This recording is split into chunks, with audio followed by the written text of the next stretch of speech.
Mutually trust ഉണ്ടായാൽ അവിടെയാണ് യഥാർത്ഥ സ്നേഹം, ഇൻറ്റിമസി ഉണ്ടാകുന്നത്. സ്നേഹം ഉള്ളിൻ്റെ ഉള്ളിൽ നിന്ന് വരേണ്ടതാണ്. സ്നേഹം മാത്രമല്ല, ട്രസ്റ്റാണ് പ്രധാനം. പിടിച്ചു വയ്ക്കുന്ന പലരും പലരെയും. അവിടെ സ്നേഹമല്ല, ട്രസ്റ്റ് ഇല്ലാതാവുകയാണ് ചെയ്യുന്നത്. ഒരു വ്യക്തിയെ വ്യക്തിയാവാൻ അനുവദിക്കുക.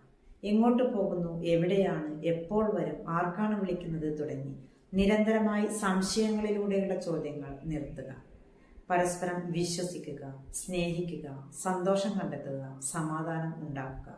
അതാണ് ട്രസ്റ്റ് എന്ന് പറഞ്ഞാൽ. ട്രസ്റ്റ് ഇല്ലാത്തിടത്ത് പരസ്പരം കലഹങ്ങൾ ഉണ്ടാകുന്നു. അത് പല ബന്ധങ്ങളെയും ഇല്ലാതാക്കിക്കൊണ്ടേയിരിക്കുകയാണ്. ഇന്ന് സമൂഹത്തിൽ നാം കാണുന്നു, ഒരുപാട് കുട്ടികൾ അനാഥരായി സമൂഹത്തിലേക്ക് വലിച്ചെറിയപ്പെടുകയാണ് ചെയ്യുന്നത്. ഞാൻ പറയുന്നു, ഓരോരുത്തരും ജീവിതത്തിൽ സന്തോഷവും വിശ്വാസവും കൊണ്ടുവരിക.